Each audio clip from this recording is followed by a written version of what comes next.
Hello there. It's looking like Brussels is starting to realise that the UK is not going to roll over to Michel Barnier's negotiating tactics.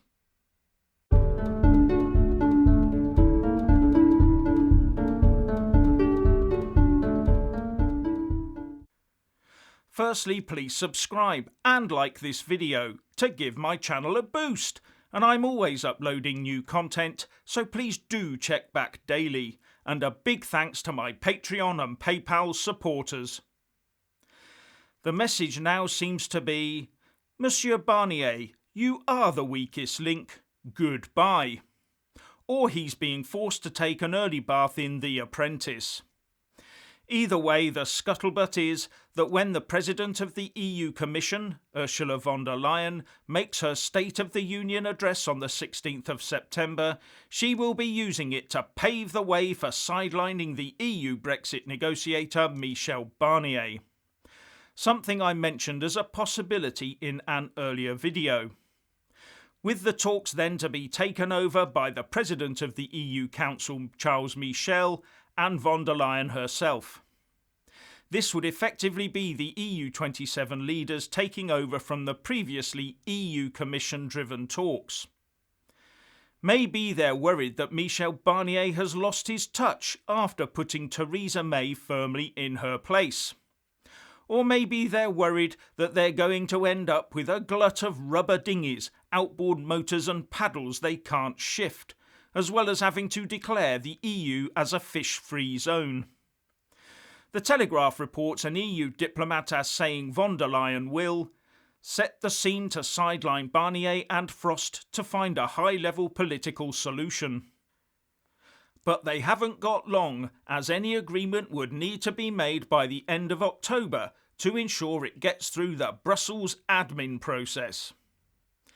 Now, there are still some more Brexit talks between Michel Barnier and the UK negotiator Lord David Frost of Allenton before von der Leyen's State of the Union address.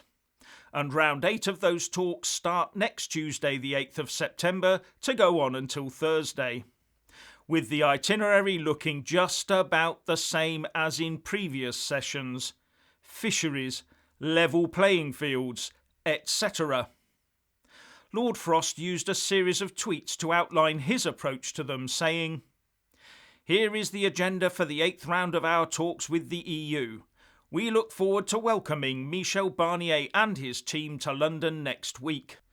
We have scheduled lots of time for discussions, as we should at this point in the talks.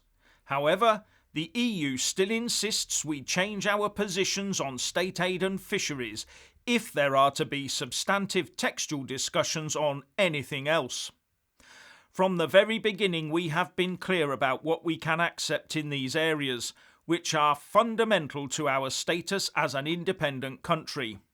We will negotiate constructively, but the EU's stance may, realistically, limit the progress we can make next week." This is Frost obviously once more setting out the UK position and its red lines. So don't expect to see any tectonic plates shifting either way next week. Instead, this impasse will probably only increase the recriminations from both sides, upping the blame game a few more notches. And it seems that Brussels and the EU 27 member state leaders think that by sidelining their own negotiator and trying to get at the UK Prime Minister Boris Johnson directly, that they can get him to change the UK red lines. Because there could really be no other reason for them taking over the negotiations, could there? If the EU were thinking of easing their own stance, they would just instruct Michel Barnier to do so. But I see no indications of such a move. And let's give it a bit of thought, shall we? The EU 27, through the EU Council, gave the EU Commission its negotiating mandate and also appointed Michel Barnier under EU Commission oversight the task of negotiating the Brexit deal. So if Michel Barnier was doing it all wrong or misapplying his mandate, why didn't they step in much earlier? And on the UK side, the government has given its negotiator, Lord Frost, his mandate, to which he seems to be sticking quite nicely, thank you very much. So would changing those faces sitting across the table from each other make the slightest bit of difference at this stage if the mandates and red lines stay the same? One supposes not. Especially when the Prime Minister said a couple of days ago, "We must make sure that people understand that at the end of the year, whatever happens, we are leaving the EU, leaving the transition period. We will get through this. It's absolutely vital that our partners understand that the UK is going to do what we need to do. If we have to have an Australia-style deal, an Australia-style solution, then that is what we will achieve, and we will prosper mightily one way or the other." They could of course be sensible and give us a Canada-style solution, which after all they've given to Canada, and I hope very much that they will, but we're ready for either eventuality. We will prosper mightily one way or the other. Doesn't sound like Boris is about to cave in on anything, does it? It's enough to get the pro-EU lefties all a quiver, as if the appointment of former Australian PM Tony Abbott as a UK trade expert wasn't sufficient. And the Telegraph reports that inside Number 10 the feeling is that it's now a 70% certainty we're leaving the Brexit implementation period without a deal. So why would Brussels and the EU 27 leaders think that squaring off against us without changing the negotiating red lines will achieve anything? Do they believe that having 29 people talking the same stuff at us instead of one is going to change anything? How can the continued demands of "we must have your fish, you must permanently play away on our level playing field," and "you must ask our permission before you do anything," how can that be dressed up any differently by an EU Commission President, an EU Council President and 27 Member State leaders? Are they hoping that a Brussels charm offensive will work, if there could be such a thing, or will it be a Brussels bullying session? Either way, I doubt a change of tone or talking about this being a time of healing and all the usual diplomacy will change things one iota when the red lines don't change.